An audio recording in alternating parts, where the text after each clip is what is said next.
Grade 5, this is 117 carats. Gamble rough from Grawin.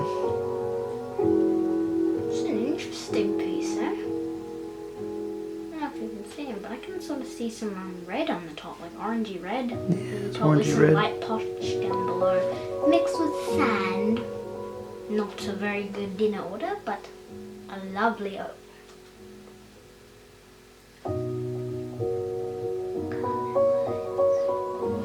Yeah, what you're hoping here is that that red runs right on top of this black. And if it does, you might get lucky in there. This also a very big gamble piece. Mm-hmm.